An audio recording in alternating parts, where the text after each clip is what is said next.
أعوذ بالله من الشيطان الرجيم. بسم الله الرحمن الرحيم. إنما يخشى الله من عباده العلماء. وقال رسول الله صلى الله عليه وسلم: كن عالما أو متعلما أو معينا أو محبا أو لا خبيثا. صدق الله مولانا العظيم. আজকে যারা তলবে ইলম ছাত্রদের বিরোধিতা করে, যারা আলেমদের বিরোধিতা করে, তাদের ভয়াবহ সম্পর্কে আল্লাহর পয়গম্বর আলাইহি ওয়াসাল্লাম বলেছেন: কুন আলিমান আও মুতাআল্লিমান আও মুঈনান আও মুহিব্বান আও লা খাবিসান। আল্লাহর পয়গম্বর আলাইহি ওয়াসাল্লাম বলেছেন, কুন আলিমান, তুমি আলেম হও। যদি তুমি আলেম না হতে পারো, আও মুতাআল্লিমান, তাহলে তুমি তলবে ইলম ছাত্র হও। আর যদি তলবে ইলম ছাত্র নাও হতে পারো, তাহলে তুমি আও মুঈনান, তাহলে তুমি তলবে ইলম ছাত্রদেরকে, আলেমদেরকে সাহায্য করো। যদি তুমি সাহায্য না করতে পারো, তাহলে তুমি আও মুহিব্বান, তাহলে তুমি আলেমদেরকে, তলবে ইলম ছাত্রদেরকে এই অন্তর দ্বারা মহব্বত করো। যদি তুমি আলেমদেরকে মহব্বত না করতে পারো, আউলা খবিসান, তাহলে তুমি খবিস হয়ো না। তাহলে যদি তুমি খবিস হও, আলেমদের বিরোধিতা করো, তলবে ইলম ছাত্রদের বিরোধিতা করো, তাহলে তুমি ধ্বংস হয়ে যাইবা। আজকে সমাজের মধ্যে কিছু মানুষ আছে যারা আলেমদের বিরোধিতা করে, তলবে ইলম ছাত্রদেরকে বিরোধিতা করে। তাদেরকে আমি বলতে চাই, তুমি ইন্তেকাল করার পর তোমার জানাজার পড়ার জন্য আলেমের প্রয়োজন হয়, তলবে ইলম ছাত্রর প্রয়োজন হয়। তোমার পিতামাতা মারা যাওয়ার পর তোমার পিতামাতার জানাজার পড়ানোর জন্য আলেমের প্রয়োজন হয়, তলবে ইলম ছাত্রর প্রয়োজন হয়। তুমি বিবাহ করার সময় তো আলেমের প্রয়োজন হয়, তলবে ইলম ছাত্রদের প্রয়োজন হয়। তাহলে তুমি কেন আলেমের বিরোধিতা করো? আলেমদেরকে বিরোধিতা করলে তাহলে তোমার জন্য এই দুনিয়াতেও ভয়াবহ কঠিন শাস্তি আছে, আখিরাতেও শাস্তি আছে।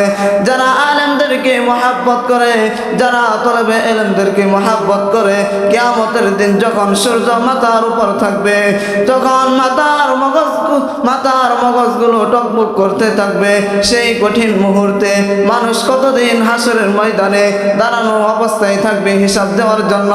আল্লাহ তাআলা কুরআনুল কারীমের মধ্যে বলেছেন, কানা মিকদারুহু 50,000 সানা, 50,000 পর্যন্ত মানুষ হিসাব দেওয়ার জন্য ওই কঠিন অবস্থার কঠিন দিনের জন্য, কঠিন দিনে তারা আল্লাহ তাআলার হাসরের ময়দানে হিসাব দেওয়ার জন্য দাঁড়ানো অবস্থায় থাকবে।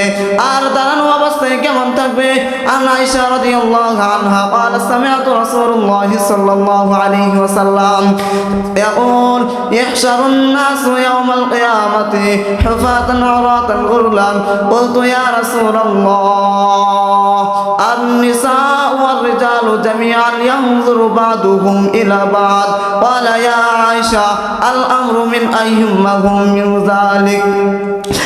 আয়েশা রাদিয়াল্লাহু আনহা থেকে বর্ণিত, তিনি বলেন, আমি রাসূল সাল্লাল্লাহু আলাইহি ওয়াসাল্লামকে বলতে শুনেছি, কিয়ামতের দিন মানুষ নগ্ন পা উলঙ্গ দেহ খতনাবিহীন অবস্থায় মানুষ দাঁড়ানো থাকবে।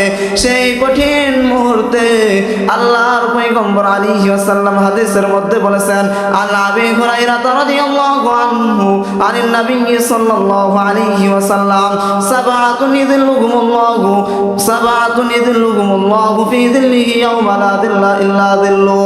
সেই কঠিন মুহূর্তে কাল কিয়ামতের দিন যখন আল্লাহ তাআলার আরশের ছায়া ছাড়া আর কোনো আরশের ছায়া থাকবে না, সেই কঠিন মুহূর্তে আল্লাহ রাব্বুল আলামিন তার আরশের ছায়ার মধ্যে 7 শ্রেণীর ব্যক্তির স্থান দেবেন। তার মধ্যে ওই ব্যক্তি আল্লাহ রাব্বুল আলামিনের আরশের ছায়ার মধ্যে স্থান পাইবে যে ব্যক্তি আলেমদেরকে, তলবে ইলম ছাত্রদেরকে একমাত্র আল্লাহ তাআলার জন্যই ভালোবাসবে, একে অপরকে একমাত্র আল্লাহ তাআলার জন্যই ভালোবাসবে। সেই ব্যক্তি ওই কঠিন মুহূর্তে আল্লাহ রাব্বুল আলামিনের আরশের ছায়ার মধ্যে স্থান পাইবে।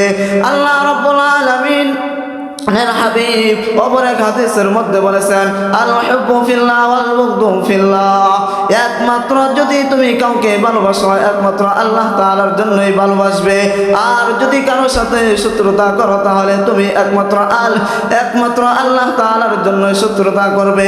ও দোস্ত বুজুর্গ ভাই বন্ধুগণ, আজকে তুমি ইহুদি খ্রিস্টানদের সাথে হাত মিলিয়ে তুমি আলেমদের বিরোধিতা করো, তলবে ইলম ছাত্রদের বিরোধিতা করো, তাহলে তো তোমার হাসর নাসর তাদের সাথেই হবে। আল্লাহর পয়গম্বর আলাইহিস সালাম বলেছেন আল মারউ মা মান আহাব্বা, ব্যক্তি তো ওই ব্যক্তির সাথে হবে যাকে নাকি সে ভালোবাসে। যদি তুমি আজকে আলেমদেরকে আল্লাহ তাআলার জন্যই ভালোবাসো, তলবে ইলম ছাত্রদেরকে যদি আল্লাহ তাআলার জন্যই ভালোবাসো, তাহলে তো সেই কঠিন মুহূর্তে আল্লাহ রাব্বুল আলামিনের আরশের ছায়ার মধ্যে তাদের সাথে তোমার হাসর নাসর হবে। আর যদি তুমি ইহুদি খ্রিস্টানদের সাথে হাত মিলিয়ে তাদের সাথে হাত মিলিয়ে তুমি আলেমদের বিরোধিতা করো, তলবে ইলম ছাত্রদের বিরোধিতা করো, তাদেরকে ঘৃণার দৃষ্টিতে তাকাও, তাদেরকে প্রতিপন্ন করো, তাহলে তো তোমার হাসর নাসর হবে তাদের সাথে।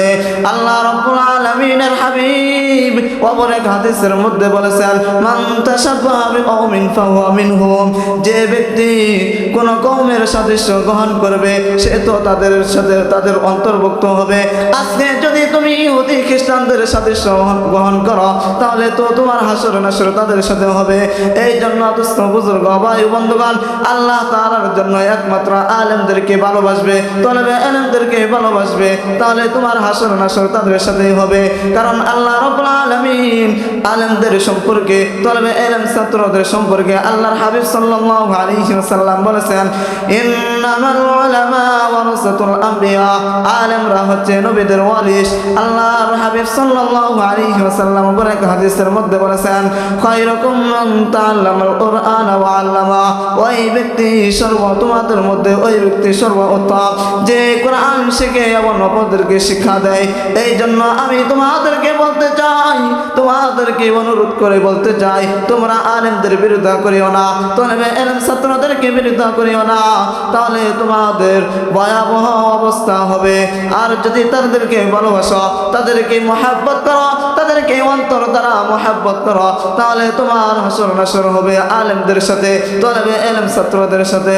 আল্লাহ তাআলা আমাদেরকে তলবে ইলম ছাত্রদেরকে আলেমদেরকে মহব্বত করবার তৌফিক দান করুক। ওয়া আখিরু দাওয়ানা আলহামদুলিল্লাহি রাব্বিল আলামিন।